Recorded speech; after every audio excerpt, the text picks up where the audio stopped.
Bihari László azt mondja, senkit nem tud megtanítani rajzolni. Nem rajztanár, sosem tanulta a szakmát. Azt mondja, csak arra képes, hogy bekapcsolja a jobb agyféltekét is. Mert hogy, mint mondja, az ember inkább a logikusan gondolkodó bal agyféltekéjét használja, kevésbé figyel a játékos a kreatív jobb féltekére. László 2 napig reggeltől estig gyúrta a Napló kis teszt csapatát, és akkor, amikor már mindenki majdnem feladta a reményt, megtörtént ennek a kis csapatnak a saját csodája. Olyat rajzoltak, hogy maguk sem hittek a szemüknek. Egy csapat megszállott a rajzasztalok mellett. Árnyékolnak, kontúroznak, úgy nyomják, mint a nagymenők. Senki nem hinné, hogy 2 nappal ezelőtt ugyanezek az emberek még ilyen rémségeket firkáltak. Rá fogsz jönni arra, hogy pontosan ugyanúgy csinálsz mindent a rajzban, ahogy az életedben. Maguk a nagymenők a rajzasztalok mellett is meg vannak döbbenve, hogy mindenre képesek. Ez az ő kis csodájuk. Mi meg bekukkantunk a boszorkánykonyhába, és megpróbáljuk megfejteni a megfejthetetlent. De először ugorjunk vissza úgy 3 hetet az időben. Épp egy régi barátommal beszélgetek a TV2 büféjében. Szilveszter egy különös fickóról mesél. Egy emberről, aki azt állítja, 3 nap alatt bárkiből fantasztikus rajztudást hoz ki.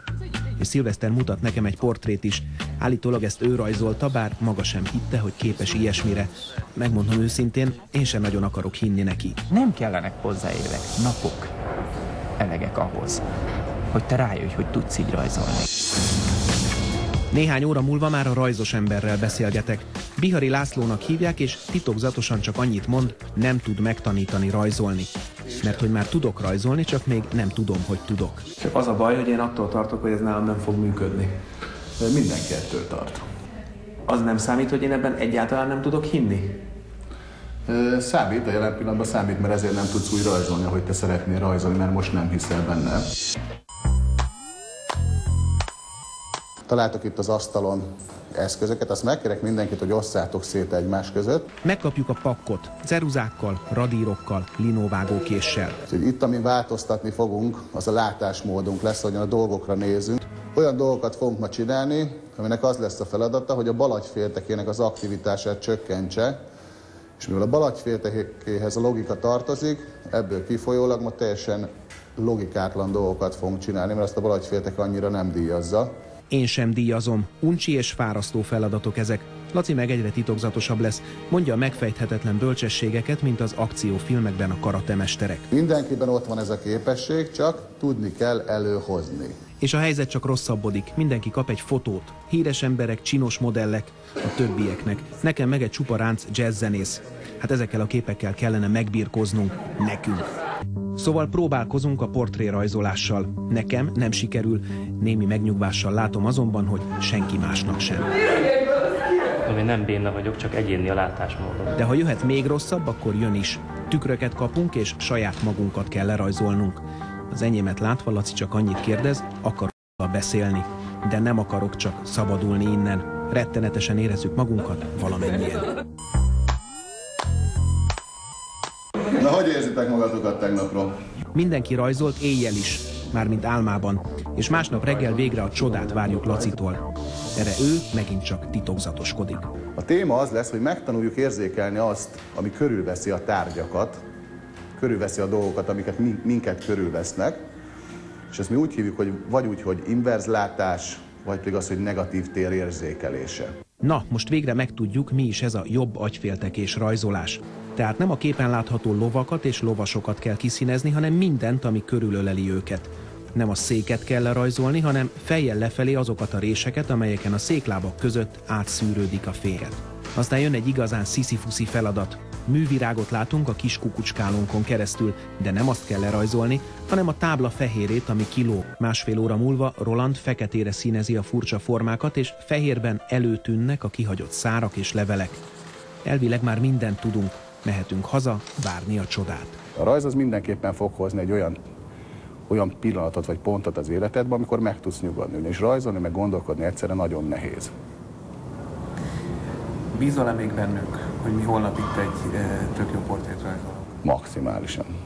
Ez már egy eldöntött tény, hogy ti ott holnap portrét fogtok rajzolni.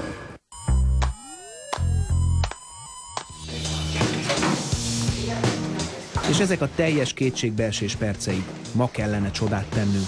Biztosak vagyunk benne, hogy nem fog sikerülni. Ráadásul Laci most újabb, eddig nem látott arcképpen rukkol elő.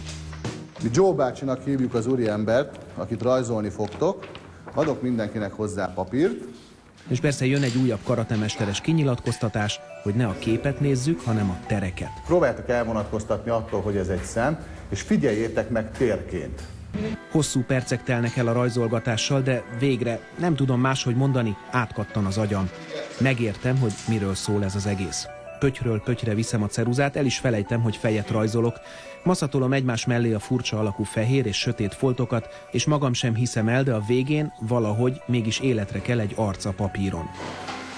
Most először érzem azt, hogy ilyet én nem tudok rajzolni. Tehát, hogy ez valami vicc, de én csináltam. Kis ebéd a gangon a nagy megmérettetés előtt. Állunk itt, mint sok önjelölt, grafitcerkás kungfu panda, és hallgatjuk a mi titokzatos, rajzos karatemesterünket. De tessék, most is csak egy kis bölcsesség az útra való. Ne görcsölj rajta. Hagyd abba a görcsölést, élvezettel csináld. Szóval ennyi a muníciónk, és már megyünk is vissza. Mindenki visszakapja a portrét, amellyel 2 napja már megküzdött. Kezdünk méricskélni a papíron, ez egy kis mankó, hogy tudjuk, hova esik a szem, a száj meg az orr. És nézzék Rolandot, csak a szemekkel van meg, de szerintem már látszik, hogy itt valami csoda készül. Jó, akkor nézzük meg az Ádámét is, a különbséget kettő között. Azért már látszik némi változás. Készül Marilyn és Nicholson is, utóbbiról még nem tudni, hogy életszerű lesz-e. Dezső annyira tereket rajzol, hogy a papírt is fejjel lefelé fogja. Én pedig vígan maszatolok, mintha világ életemben ezt csináltam volna. Csak szegény Jack Nicholson nem hasonlít, de Lászlót senki nem akarja megbántani. Ezt mindig önmagadhoz képest kell nézni, hogy mennyit fejlődtél. Én közben elkészülök a jazzzenészemmel, és hitetlenkedve boldogan viszem a falhoz feltűzni. Kb. Úgy érzem magam, mint Leonardo a Mona Lisa után. Nem szeretném én ezt osztályozni. Osztályoztál? Ja, én most eufóriában vagyok, nekem 5-ös. Szóval... Akkor az nekem is 5-ös. Aztán olyasmi történik, amire senki nem számított. László előkapja a 8B-s cerkát, és vadul satírozni kezd.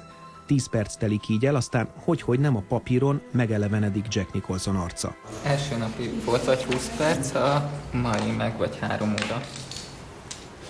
És milyennek érezted közben? Nehéz volt, könnyű volt? Frusztráló.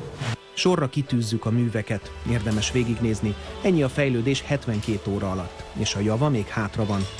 Megyünk tehát fényképezkedni, holnap már saját magunkat fogjuk rajzolni. Mosoly? Ez nem én. Nem akartam fogad rajzolni. Az a kérésem mindenkivel szemben, hogy pakoljátok le az asztalt, A3-asra fogjuk rajzolni. Rolanddal megadóan nézünk magunk elé. Jön a mérnöki munka, nagyítgatjuk a dolgokat a papírunkon, aztán kezdünk. Én például a jobb szememmel. Aztán megérkezik a másik szem, és szörnyű dolog történik. Visszanézek magamra a papírról. László jobbra és balra néz, mint egy elszánt teniszbíró, de a tegnapi Nicholson óta mindenki tisztelettel figyeli őt. Én közben szalvétával meghúzom az arcom terét, 2 napja mondjuk még nem is hallottam róla, hogy van ilyen technika. Talán Balázs arcképén látszik a lényeg. Nem szájat rajzol, hanem az azt körülölelő formákat. És így lassan kialakul a szája körvonala. Csendben átkozom a hajzselé feltalálóját, de aztán valahogy a hajam is elkezd alakulni. Roland megint fejjel lefelé rajzolja magát, hiszen már tudják, nem orrot, szemet és szájat rajzolunk, hanem tereket. Közben lassan elkészülök. A papírból kiemelkedik az arcom úgy, ahogy én látom, úgy, ahogyan 4 nap után le tudom rajzolni. Ugyanúgy érzem magam, mint az első napon, csak azóta tudok rajzolni, akkor meg nem tudtam. Az ember idejön, és lelkesen, hogy majd rajzol, és akkor szembesül azzal, hogy itt változni kéne, és akkor olyan nyűgös lesz tőle. Az első napon nagyon ideges voltam, és frusztrált azt, hogy rajzolnom kell. Most már abszolút boldogsággal telik. Megmondom őszintén, csak ültem a rajzom felett, és biztos voltam benne, hogy én ezt nem csinálhattam. De Laci azt mondja, pont ez a lényeg, hogy a logikusan gondolkodó balagyfélteke tudja, hogy mi képtelenek vagyunk rá. A játékosan gondolkodó jobb-agyfélteke meg bebizonyítja, hogy de igen, mégis meg tudjuk csinálni. Úgyhogy nem is a rajz a lényeg, hanem az, hogy a sok mélyen gyökerező meggyőződésünk, meg a hitrendszerünk kap ilyenkor egy hatalmas pofont, és az ember óhatatlanul eltöpreng, hogy mi minden lehet még az életben, amiről azt gondoljuk, hangsúlyozom, csak gondoljuk, hogy nem tudjuk megcsinálni. Szalai Ádám riportert látták a TV2 naplójában. És ennyi volt már a napló. Köszönöm szépen, hogy